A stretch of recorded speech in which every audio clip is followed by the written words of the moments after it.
Iran Israel યુદ્ધ વચ્ચે એક મોટા સમાચાર સામે આવ્યા. ટ્રમ્પે એક મોટી જાહેરાત કરી.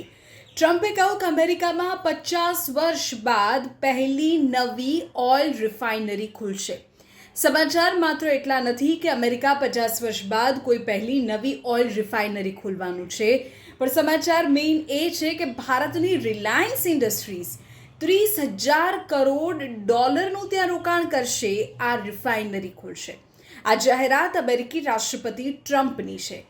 ટ્રમ્પ અમેરિકાના ઇતિહાસનો આ સૌથી મોટો સોદો ગણાવે છે અને કહે છે કે અમેરિકન કામદારો, ઉર્જા અને દક્ષિણ ટેક્સાસના લોકો માટે આ એક મોટી જીત છે. આ ઉપરાંત ટ્રમ્પે જબરદસ્ત રોકાણ માટે સૌથી મોટી ખાનગી ઉર્જા કંપની રિલાયન્સનો આભાર માન્યો છે. તમે સમજો કે રિલાયન્સની પાસે કુલ 2 રિફાઇનરી છે અને એ બંને જામનગરમાં છે.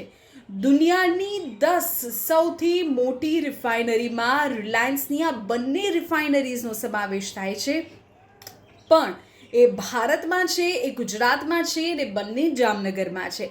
હવે અમેરિકા રિલાયન્સનું જે રોકાણ છે તે અમેરિકામાં થશે અને અમેરિકામાં છેલ્લા 50 વર્ષ બાદ કોઈ નવી રિફાઇનરી નથી લાગી અને રિલાયન્સ પહેલી વખત ભારતની બહાર પોતાની રિફાઇનરી શરૂ કરશે અને તેમાં રિલાયન્સ એમાં હિસ્સેદાર હશે, એમાં ભાગીદાર હશે.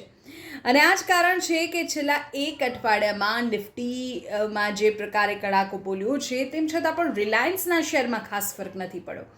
જો આખા સમાચારને સમજીએ તો રિલાયન્સ માટે આ ગ્લોબલ પાવર પ્લેયર બનવાની તક છે.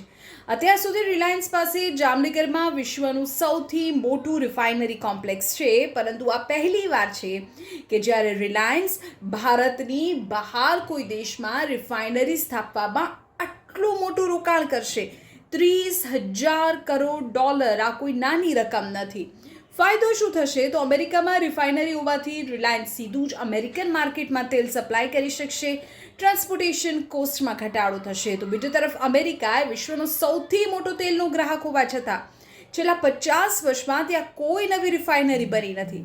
જૂની રિફાઇનરીઓની ક્ષમતા હવે ઓછી થઈ રહી છે, એટલે ટ્રમ્પની આ સ્ટ્રેટેજી છે.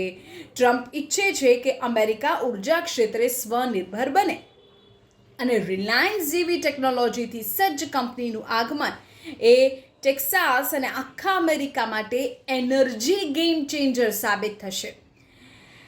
નિફ્ટીને લઈને જો ફરી વાત કરીએ તો છેલ્લા અઠવાડિયામાં તમે જોયું હશે કે ઘટાડો હોવા છતાં રિલાયન્સનું શેર સ્થિર રહ્યો અથવા વધ્યો છે. વિચાર કરો, $30,000 કરોડ રોકાણ એ નાની વાત નથી અને આ ડીલથી રિલાયન્સની વેલ્યુએશનમાં લાંબા ગાળે મોટો ઉછાળો આવી શકે છે. અને રોકાણકારો એ જાણે છે કે ભવિષ્યમાં રિલાયન્સ એ માત્ર ભારતીય નહીં પણ ગ્લોબલ એનર્જી જાયન્ટ હશે અને તેનું આ પહેલું જે ઉદાહરણ છે અત્યારે સામે આવી રહ્યું છે. અમેરિકામાં રિફાઇનરીની જે સ્થાપના થવાની છે 50 વર્ષ બાદ, તેનો સૌથી મોટો હિસ્સેદાર હશે રિલાયન્સ.